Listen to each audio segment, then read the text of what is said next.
listening to Thrive, where every week we have meaningful conversations with incredible women like you, packed with practical tips and sisterly advice to bring you from a life of simply surviving to thriving. It's personal development for the everyday gal who is done with coasting through her days, done with feeling like she's missing out on the deeper meaning of her own life, and done with mediocrity once and for all. Because it's not enough to simply survive. You deserve to thrive. I'm your host, Erica Gwynn, and I'm ready to thrive together. Here's today's episode. Welcome back to Thrive. I am so excited to bring you this episode with my new friend, Kat. She is so fabulous, and we hit it off like none other. Kat had what many would consider your dream life.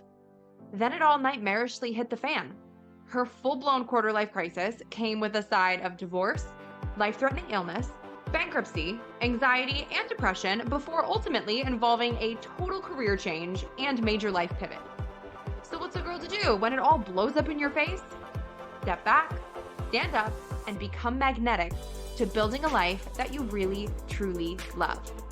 Today on Thrive, Kat gets so real on what all went down for her and how she stepped back to leap forward, simplifying to figure out the next best step. We talk about identifying how you want to feel in your everyday life so that you can eliminate the imaginary finish line, get curious, and create a life you can love, even if it ends up looking totally different than you once thought it would. Stay tuned through this conversation. Drop it 5 stars if you like what you're listening to. And now, welcome, Kat. Hello. Thanks for having me, Erica.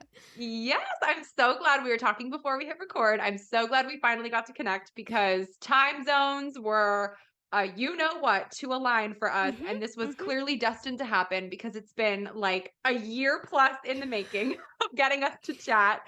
And you're in Australia most of the time. So like, hello time zones. But since you're in Italy now, it's like a perfect match made in heaven. So we're so happy to have you here. Oh, I'm thrilled to be here. Like the stars aligned, I think. So I'm just Truly. trusting it was meant to take this long because, hey, like here we are in not the same time zone, but at least the same waking hours where we're both functioning properly, which is always a factor with that. Exactly. Okay. And you were like such a cool cat, pun intended here, because you were in professional musical theater. Now I was about to say, I don't know if you know this, but I'm sure you don't know this about me. I also am a musical theater junkie. I was no professional, but like totally did all the theater things growing up, thought I was going to go pursue Broadway and all that jazz. So Oh my like goodness. respect, love that I for us. definitely get the vibe. There's always like a connection with people who have some sort of like musical theater background. Like you can And you're spot like, them a mile off. Yeah. Totally, 100%. You're like, you just align. You're like, you know, you've been on a stage. But okay, you ended up giving up that career and going through a whole bunch of stuff before hitting reset on life and pivoting and building a business around building brands.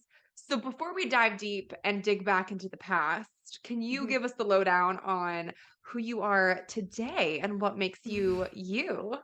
Sure. So yes, I'm an Aussie, although I've got an Italian fiance, and I'm trying to start to merge those cultures to make sure I'm, fully inclusive of his side of things as well. I certainly appreciate the food. Pizza, wine, cheese, Oh yeah. Although let's not gelato. get started. I'm on a proper restrictive diet at the moment for health reasons, and I can't eat any of the good things while I'm here. So That's yeah, tragic. I know. It's all right. I will live through it. One day I'll look back and be like, oh yeah, that was totally worth it. But anyway, so these days I have a company called Magnetic Brand Co. I work as a personal branding coach and online business strategist is what the best way to sort of sum it up. It's very much holistic in taking into consideration like the personal brand, who that person wants to be and what they're trying to achieve and sort of connecting all of those dots. I still love all of the like the singing and the dancing. Like that's something that will never go away. But I think where I'm at today is like I actually found a place where all of the stuff that I was actually looking to get out of my past career in something creative, I've actually found more of it with what I'm doing today, which is really fun. So, yeah, I have a YouTube channel and a podcast. I love doing like speaking, and I am trying to get my act together and really commit to writing my first book. That's been one of the like need to practice what I preach here and like extend the comfort zone. And I spend most of my time in Australia at the moment, but we are looking to try and make sure we have a place in Italy as well by sort of this time next year, so we can be properly like cross-continental, cross-cultural, whatever you want to call it. Yeah. Cross something continent. That is cross-continent, so that counts. Yes, that was like, okay, I got it right the first time. Yeah. Yeah. Well, we could be accountability buddies because I'm also working on a book, so we can Okay. like text across time zones and be like, "Are you writing today? Keep it up." Deal. The resistance is so real. For sure, for sure. But I love it all began for you with like a quarter life crisis, as so many good stories do, I feel like. So I know Mm-hmm. yours included what? A divorce, a life-threatening illness, a bankruptcy, anxiety, depression, a career change. So like I think you hit every nail on the head. I Like, tried to really just do it thoroughly. So it was like, okay, I've done yeah. this once now. It's all covered, so I can move Yeah. on and make sure I don't repeat any of those You were like, if we're things. gonna have a quarter life crisis, we're gonna do it right. Like, here we Let's go go. big. Hmm. Let's go big. So take us back and walk us through that to get a sense for where you were then, because I feel Hmm. like I get the sense that where you were then probably feels like a lifetime ago compared to where you are now. It's kind of crazy. It does feel like a whole different lifetime. I was like I guess the funniest part of it all is that it happened after I'd achieved a massive dream and felt like I've got my dream job. Like I've made it. Like this is happening. I've done it. Because I was someone who, I think I was about 14 when I first went to New York and I saw a musical, like I saw a Broadway show. It was like, okay, this is going to be my career. And there was just no stopping me. It was like, I'm going to do this. And I got in, like my very first audition, got into a show, was over the moon, like, and it was the Broadway production teams. And because the dream had been, I want to be on Broadway. I'm like, well, it's Australia, but it's the Broadway team. Like, this is a big deal. And thought it was all just going to come together. And I'd also met my ex-husband at the time. Again, wanted to like check the boxes of like, okay, like I'm going to be a success. Got to just like get this all taken care of. I was very impatient. Thought this was it. But like many things, like the reality is usually quite a different experience. So it didn't take long, like after probably 4 weeks after opening night of the first musical I did, it just kind of sunk in that, oh, this is just a job. Like this is, oh, okay, like is this it now? Like I'm gonna have to do the exact same thing day in and day out. And I know that, to a lot of people on the outside and to some of the people on the inside, it is still the dream. Like you go, well, that's got to be one of the coolest things that you could ever possibly do. But I was already feeling so unfulfilled, so restricted, plus just very lost. Like I had married my ex so hastily because I did not have a sense of who I was back then. Like I kind of, all I knew was that I was a performer. I couldn't answer the question of like, who are you? I was just like, I don't know. Like I'm an actor. And so I met a fellow actor or aspiring, professional actor. Seemed like it was going to be like this whole fairy tale thing. And so while we're still in the hype, the buzz of, new love, got married, moved down to, to this other state where I knew nobody, thrown in the deep end, and just started drowning. And I was obviously doing my best to keep up a good front. I was in the show for a solid like 14 or 15 months. So it's not that I sort of like tanked.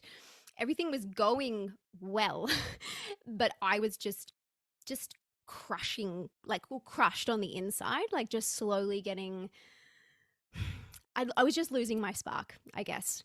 And I just had no idea what to do about it. I didn't have anyone I could really explain it to because not many people get it when you get the dream job and then you're just kind of saying like, woe is me. Because they're like, well, isn't this what you wanted? I'm like, well, I didn't know it was this. Like, I thought it was this other thing where I got to be super creative and there was all of these things going on, but turned out it wasn't.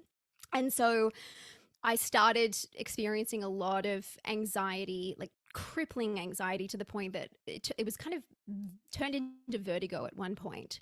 And I thought I had the flu, and I like called in sick for 2 weeks straight because I couldn't stand up, thinking I had the flu, and it turned out it was anxiety.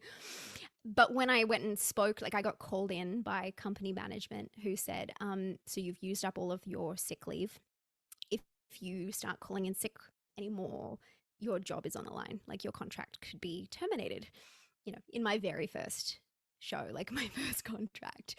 And, I was in my, how old was I? I think I was 22 at this point, like, which at 22, you think you're mature, you think you know lots of things. But like, I look back and go, oh my gosh, poor young me. Like, she just had no idea. So that was such a wake up call, in that I realized, okay, I need to get my ish together and not lose the job. But all that really led to was me sort of pushing everything down and just carrying on and being like, okay, I'll be fine. I'll just survive. And I ended up doing a second show because when the time came to even audition, because I'd turned down a second contract on that original show, and it hit me that, if I don't land another job after this, I can't pay the bills and I have no savings. Like, I was living using a lot of credit cards because, again, was trying to, self-soothe. Developed a bit of a shopping problem, and thought, okay, well, I have to get this job. So managed to like sneak my way into the next show. Phew. But just as miserable, if not getting more miserable. And this show involved a lot of dancing, and I started getting very injured. I was just at breaking point. And at the time, my ex was not getting a lot of work acting wise, and wanted to go elsewhere, like go to New Zealand where a lot of things were happening. So we ended up deciding to move to New Zealand briefly to just see if things were better. Like the film industry was a bit more active there. And I thought, this is my chance. Like, maybe the issue is musical theater. And if I could do film and television, it's going to be a different story. I'm going to just be a lot more satisfied. It's going to be more creative. Like, that'll solve the problem. And I mean, I didn't get any film and television work while I was there. I think I got like 2 auditions the entire time I was there. So I didn't really get to answer that question for myself. But we were spiraling out of control, like no money, borrowing from family, like just constant anxiety of how we're going to pay the bills. Finally called it, went back to Australia. And that's when it was like, okay. Kind of sigh of relief because you're surrounded by people again. And that's when it all, like the wheels kind of fell off, where he finally sort of acknowledged that, yeah, we're not happy, are we? Because I'd been saying it for years. So I was like, we should probably do something about this. But he finally called it. I called it. I was like, I need a break from everything. Like, I don't know why I'm so unhappy. Like, I don't know if it's the career choice that I have. I don't know if it's the relationship.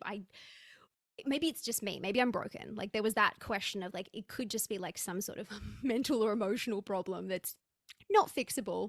So it all then just fell apart in that moment. And well, I say in the moment, the following 12 months was a matter of the finances catching up with me, because I got glandular fever and ended up in hospital and couldn't work for so long that I couldn't afford to like keep paying off the credit cards. So I decided to file for the bankruptcy, and then ended up divorcing and was just kind of left with nothing. And it was like, right, blank slate. This is exciting and at the same time terrifying, because I have no idea what I'm going to do. And I'm now in my mid-20s and feel like I've already peaked. How do I can't top that. Like, I think I've just blown my chance at living a really good life. It sounds dramatic, but that was the inner dialogue at the time. So yeah, that was the quarter life crisis. Yeah. Well, and I mean, it's easy to probably laugh about it now, but like you said, like that was undeniably terrifying. And you have the moment of being like, oh shit, like I've blown it. It's done. So then once you were in that sort of place, what was the thought process for figuring out what's going to come next? Was this something where you kind of already and automatically were like brainstorming things or had an idea? Or did you also have a part of the process where you were kind of feeling clueless or stuck or being like, I don't actually know? And then I'm sure that's also panic inducing. It's just kind of like all the things all at once, all blowing up in your face. Hmm. I think there was a mixture of both. Like there's like your brain sort of splits because there is the survival aspect that goes, we need money, we need to just figure out how we are going to get through this. And I am someone who's always been very resourceful and practical, and so I've never been afraid to like just get my hands dirty and I'll take whatever job. I'll just, I don't have that ego thing that says like, oh, that's too good for me. Like I've worked in theater, like I don't do that job now. I was like, nope, like I'll do it, whatever.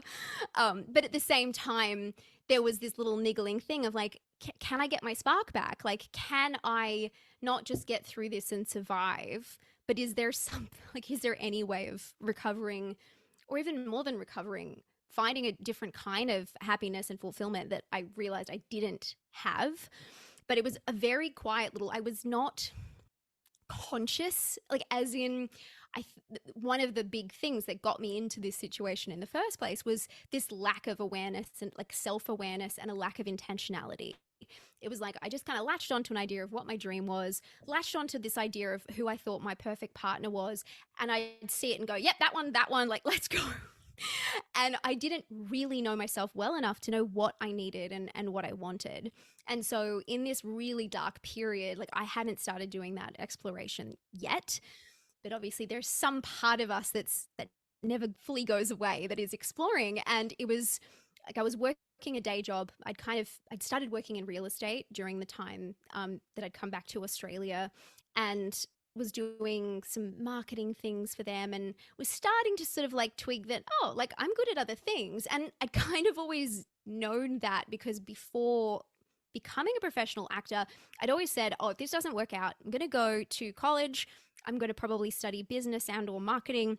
Like I think I've got something there. But I kept squishing that down because a lot of actors would say, oh, if you've got a backup plan, if you're already thinking about other things, then you're not a real actor. Like you've got to just be all in. And so I was scared of my multi-passionateness.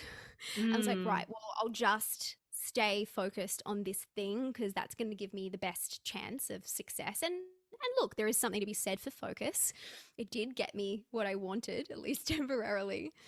But I think the thing that was missing was just not knowing what would make me happy. And so it was during this period of just like trying to cope, like almost like numbing and throwing myself into just like watching things that made me happy. I ended up watching the show Bombshell, the Smash, sorry. Oh no, Yes, Smash, the Smash TV show, yes, with which is Catherine all about McPhee. like so all about putting on this Marilyn musical.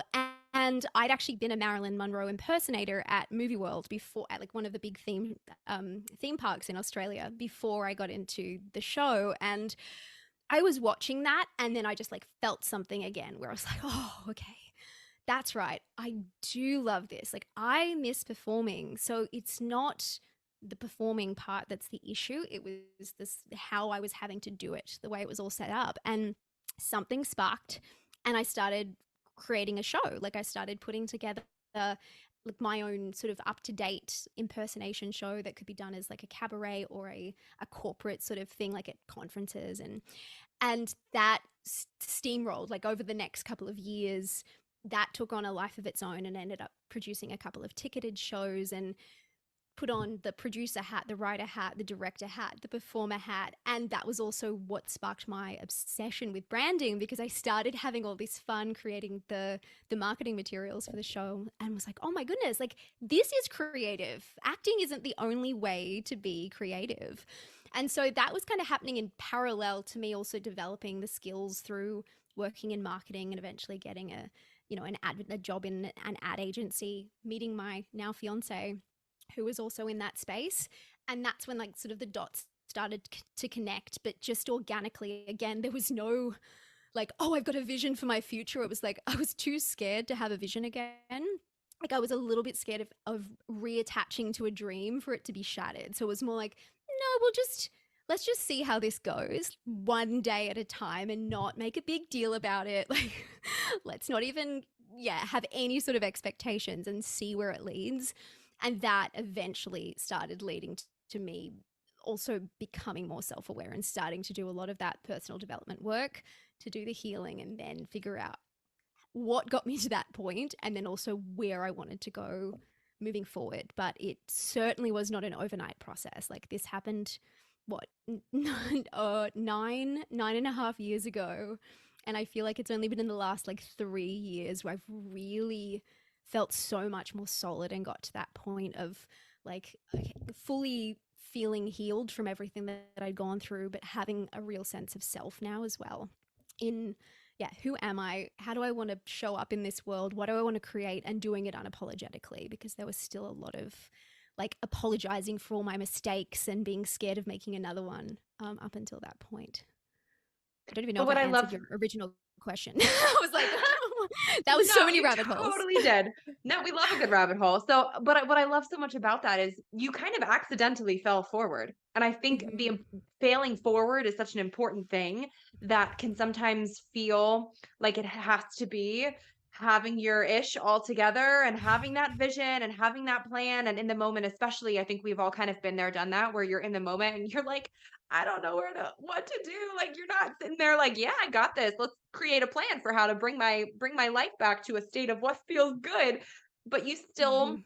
were able to move forward even unintentionally and kind of like accidentally, but just by remaining open to that and open to the experiences and the learning and whatever would come next without expectation, like you said, where it did allow you to kind of have those right little nuggets cross your path where you were like, okay, I can do something with this. Mhm.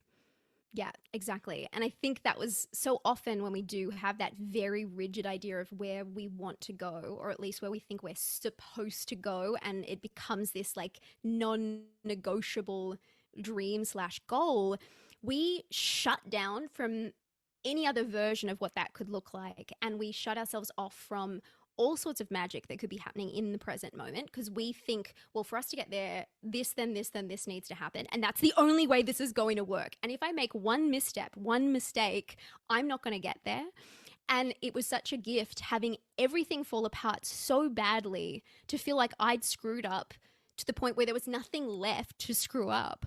It meant that I actually had nothing to lose in that process moving forward because it was like, well, people are already kind of judging me for like, I had people, I mean, it was even before I'd sort of reached this point, but even with some of the decisions I was making earlier on to, leave the first show before I'd landed a second job, I had a mentor who was like, you're making a huge mistake. This is not what you're supposed to do. Like, you're one of the lucky ones. What, like, you're blowing your career up this early on. And like, oh my gosh, it was just so much pressure. Everyone had an opinion. But once I'd reached that point of like, well, it's all behind me now anyway, people kind of stopped caring. Like, they were like, well, they didn't even know. I mean, I kind of dropped off the radar and unfollowed most friends on Facebook because I did just need to retreat for a while. But yeah, there was this freedom in going, well, if I don't know where I'm aiming, doesn't that mean that each day I get to wake up and just kind of be curious and see what happens? And that led to me reconnecting with the stuff that actually brings me joy. And then also starting to uncover the gifts that I hadn't let myself uncover fully before because I thought it was going to somehow sabotage my performing career. Yes. And obviously, like a failed relationship, you then get to look back and go, why didn't it work? What was my part to play in that? What was their part to play in that? What do I actually need moving forward? What do I actually need in a career with my health as well? Like, what led me to get in this position where I'm like on life support? And so it just like you end up with all of this list of things of, okay, cool. Like, I know so much more about myself now and how to look after myself. And now I need to just start taking a little bit of action. And sure enough, eventually it leads to something meaningful. But yeah, there was no one big moment of, oh, it all just fell into place. It was like one spark after another. And still more mistakes as well. Like, it's you don't just stop making mistakes once you've blown everything up. You'll keep making mistakes, but you just see them differently. You see them as adjustments and learning experiences, not something that's life or death. Yeah. Well, I also love something you mentioned earlier too about actually taking that step back and allowing yourself to just like sit and watch a show and kind of you didn't have that pressure. You weren't in that pressure that that self-imposed pressure cooker of like, okay, now I have to figure it all out immediately because everything is going down the toilet and we got to fix it and we got to go, go, go. Like you gave yourself the grace and the space to actually stop and rest and reflect, which was literally where the magic ended up happening for you. I think it's so funny because it's like we're just like creatures that overcomplicate things. It's like Oh. we think too much and we hustle too much and we somehow still feel like we're never enough. Mhm. And it's just this horrible hamster wheel that we can end up on. So I know you kind of felt like you were figuring it all out as you went and stumbling along on the journey. But especially in retrospect, and since building lives, building brands, there's a lot of parallels here. I Mhm. would love to hear your advice on like, what is the fix to that? What is the fix to stopping overcomplicating everything and allowing yourself to step back and not do too much, but Mhm. still feel like it's enough? Yeah.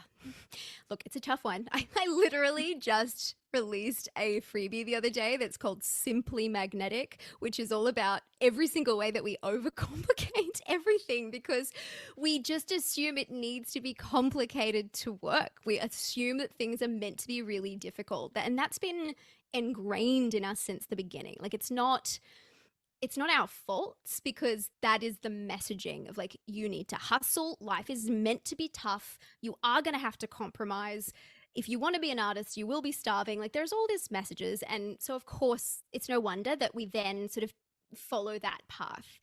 But I think the number one thing, like there's definitely a couple of big ones, the number one would be, remember there is no single way to get anywhere, there are infinite paths that could get you to where you want to go. So anytime you find yourself attaching to like I should do this, and like this tensing up where we think okay now it needs to be really difficult, I'm just going to white knuckle my way through, question, like just make a habit of questioning yourself. Why does it feel difficult? Why do I feel like it needs to be this way? Is there another way that could feel lighter, easier, more joyful? And I think it's also because we get very attached to needing the entire plan. We have, as just a humanity, this desperate need for certainty, like this desperate need to have all the answers, to have the plan, and to know we're going to get there. And I hate to break it to everybody, but it's a lie. Anytime you feel certain, like the only thing that is certain really is death. As dark as that sounds. I mean, they say, what is it, the quote that it's like death and paying taxes, like the two, like I think that was Ben you know, Franklin, right? Ben Franklin. Yeah. So wise man, wise man. Yeah. But anytime you feel like I can't take the next step until I'm absolutely certain that it's going to be the right step, that is just a fear, like that is your ego, like your fear mind sort of kicking in and trying to protect you. But there is no right next step. It's just about doing the best with what you've got. And that's where self awareness is just everything. Things get easy when you know what you need, when you know what feels good to you, when you know what you actually want, when you know you're at your most effective versus when you really struggle to get things done, that is what should be the thing that guides you, like your compass as to how you tackle the next thing. And my rule is just find out what is the next step.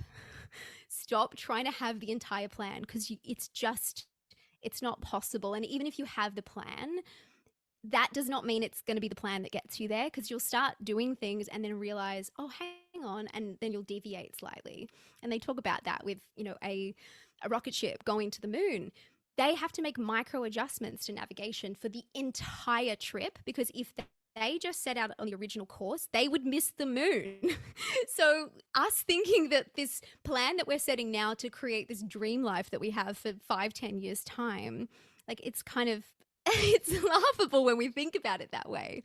But once you can kind of have a laugh about that and go, right, okay, that's just my brain trying to control everything and keep me safe. But really, what do I need to do next? Knowing that every next step usually introduces you to the following step, because you'll have more clarity. You will have got some feedback on whatever it is you're doing. You might have met the person who's going to get you to the next step. Like there's just magic in taking that one step. And that is actually all you need. And that's all I did. That's all I have done for the last 9.5 years, to go from having blown everything up to actually going, oh my gosh, like my life, like I've got a long way to go. There are so many things I want to achieve, but I love my life. I love the people in my life. And I realized it was only months ago that I had this epiphany where I was like, oh, I love myself. Oh my goodness. Like Mm. I don't think I've ever felt that in my entire life.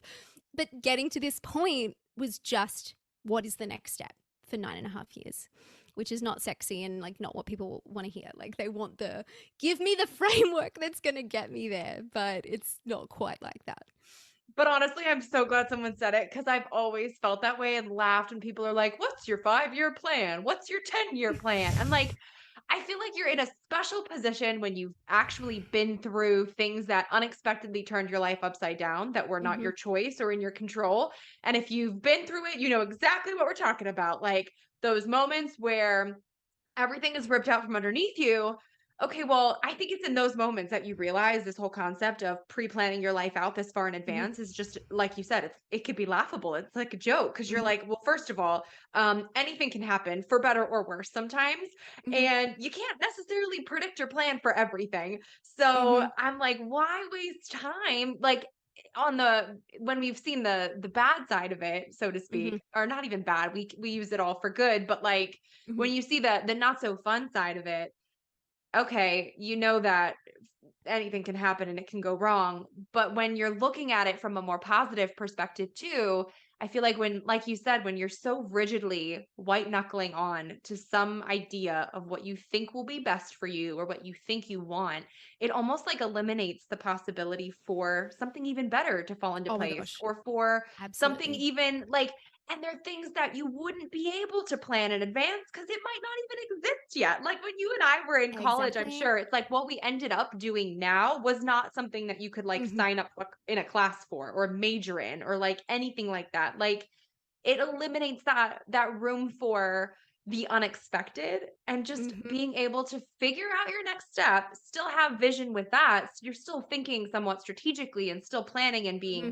as smart as you can be with things, but Mm-hmm. you're allowing like space for some magic in there to happen too in your life where there could be something that you never even expected, let alone could have planned for, can pop up Absolutely. pop up there. Oh, I had an experience of it when I was living in Canada. So I did end up like sort of tackling the film and television thing again, just because I was like, I just need to see if I can do it. And I was like, okay, I did it. Great. Like, cool. It's off my bucket list now. But while I was in Canada, I was auditioning, slogging away, 20 hours a week basically for free, auditioning for television shows and movies, and just feeling like I was working my way up from nothing.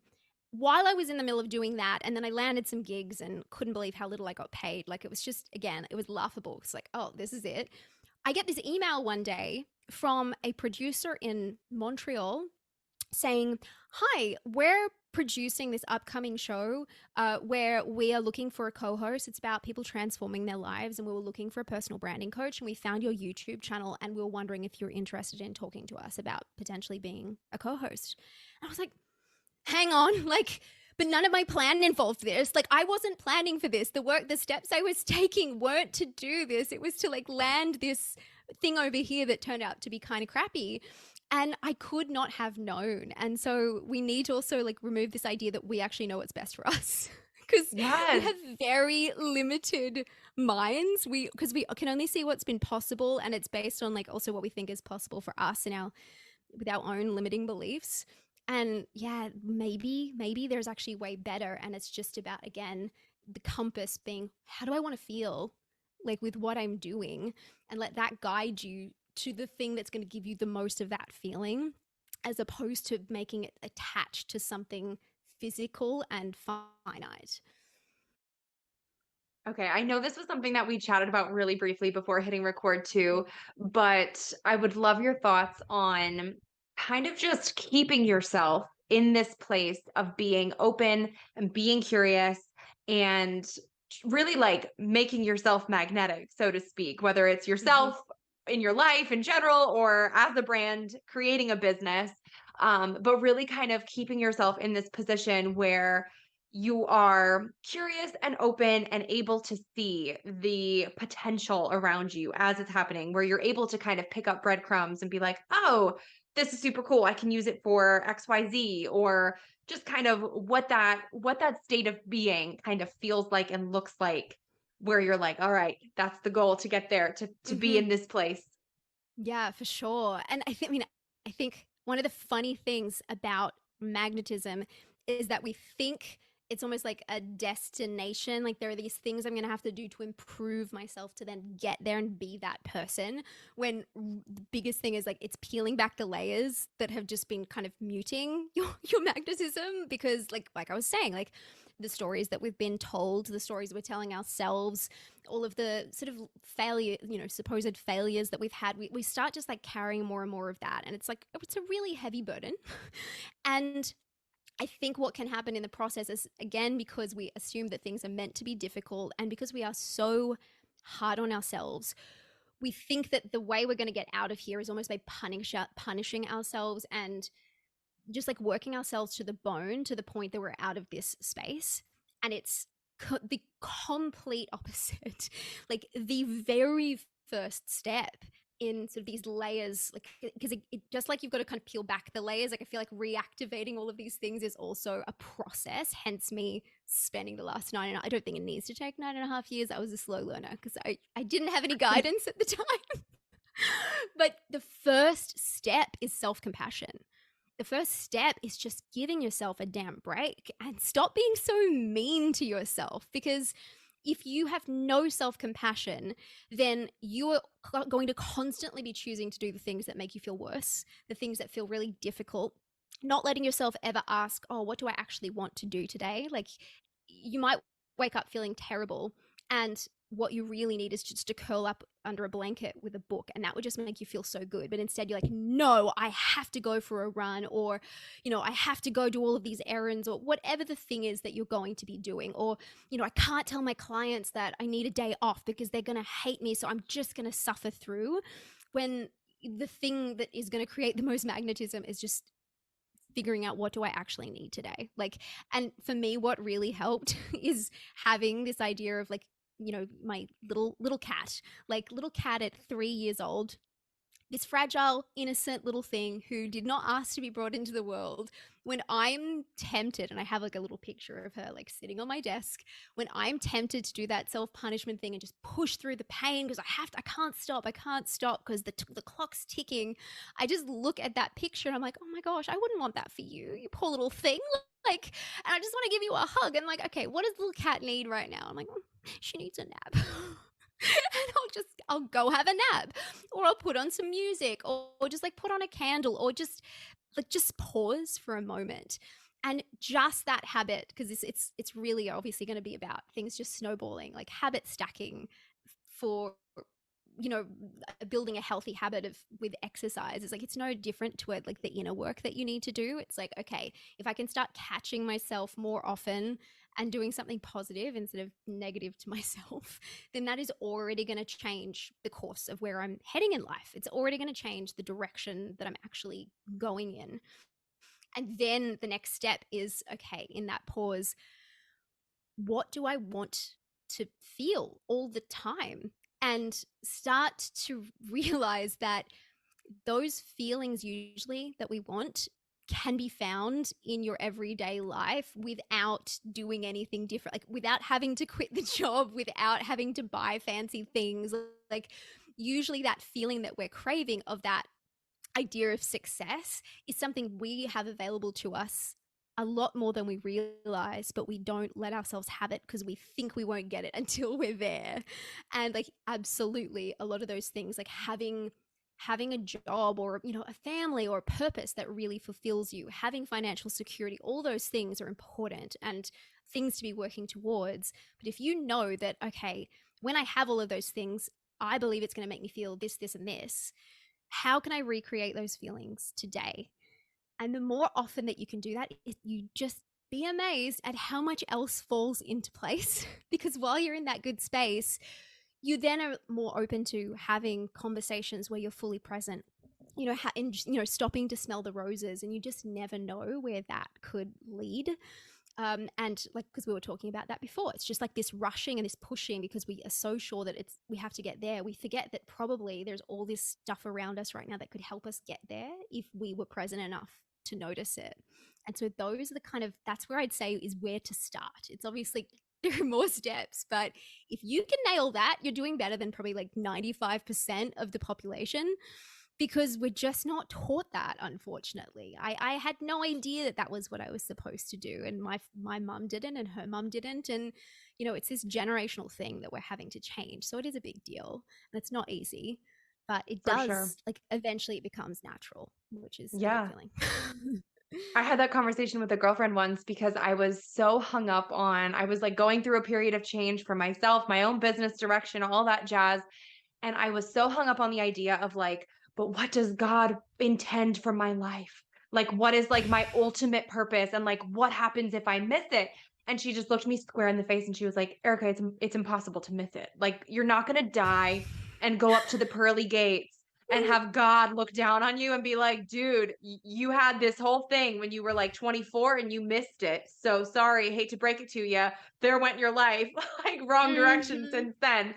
Like, that's just not how it works, and we get so hung up on this idea of, like, this is the one thing that I am meant to do, and, like, this is my Mhm. one path, and this is my one purpose, and you're right, like, we box ourselves in and become so limited by it unintentionally and accidentally that we end up missing out on good that is for us, and I also think good that we can give to other people because there Mhm. are, like you said, like, we're multi-passionate, we have multiple things that we are good at, we have multiple ways that we can serve people, and if we're not Mhm. stopping and resting and pausing to be curious and to allow there to be other aspects of the Yeah. picture besides what we thought was like the way, then we kind of just fall out of the way and then we are Mhm. lost. Yeah, So, exactly. And yeah. it's that is also connected to us thinking that our purpose is connected to a specific vocation, like a thing that we Yeah. do, as opposed to who we're being. Like, you can live the most impactful, incredible life as someone who, like, packs groceries at the supermarket, and do more good than someone who is like the CEO of a company. And that helped. Like, I needed, like, my wake up call was because I thought I was supposed to be an actor, and that was my thing. And when I wasn't able to say it, like, oh, so what do you do? Like, I used to feel so good saying, oh, well, I'm an actor, like, I'm in this show, like, because I had nothing else. I didn't know what else to say. I needed that identity to give me any sort of perceived value. And so when I lost that, that was the most terrifying thing, like the identity piece of who am I if I'm not an actor? And I was so terrified that without that, I would have no identity. And now, in all of the sort of iterations, even seeing my business, it's evolved so many times, which used to scare me. And now I fully embrace it because, we are growing as people constantly. But it's shown me that my purpose is just about staying true to me, and my common thread has always remained the same. Like, I've always wanted to make an impact on other people, and I finally realized it after getting out of acting. I looked back and was like, oh, the reason I wanted to become an actor is I thought as a kid, I believed that was my best chance of having a platform where I could do good, because I saw that actors get paid, like, they have big followings and people pay attention to them. So if you want to make change in the world, like, that's the way to do it. And so I just was like, cool. But now I see that, especially with that example of getting an email and finding out that somehow some producer stumbled across a YouTube video, like, I am just as capable of making change with what I'm doing now, and every single person is. And if we can connect to, like, okay, my purpose is who I'm being, not the job I'm doing, then, oh my goodness, also the pressure takes, like, that just lifts the pressure of having to get it right, because you can be yourself. Like, that's not that difficult. Like, in theory, it's not that difficult compared to trying to strive for one very specific career path that might feel impossible. For sure. Oh gosh, Kat, I feel like we could talk for hours and hours and hours on this. But in getting things wrapped up, I want Mhm. to ask you what we ask all guests on the show, which is what does thrive mean to you? And how do you strive to thrive in your everyday life? Oh, such a good question. I think thriving is about waking up each day and feeling like you have the opportunity to spend it how you want and feel energized by what you're doing and who is around you, and how you get to express yourself. And I mean, I just wake up every day, and honestly, I don't have one particular agenda. It's just what is the most that I can do today with the energy that I've got, with the ideas that are coming. And the biggest thing that I'm still like, as much as I said, oh, I have that habit of like clicking in and going, oh, what does little cat need? I still like, it's still a process of looking after myself first. How do I nurture myself first? Because I know if I do that, everything else will keep working. But as soon as I neglect myself for supposedly the greater cause, I'm actually sort of just cutting off my supply. So that's my approach. Yeah, absolutely. Okay, tell everybody where they can find you online to connect with you more and all that good stuff. Sure. So my main social platform is Instagram. So it's I am Cat Elizabeth, with cat with a K, and magneticbrand.co is my website, and that has links to all the other things like my YouTube channel and my podcast, which is called Becoming Magnetic. So Wait, before you go, make sure you're subscribed to never miss an episode of Thrive. Drop 5 stars on your way out if you like what you just listened to, and come join the party on Instagram at thrive.podcast to stay inspired and thriving all week long. Thanks for tuning in. It's your time to thrive.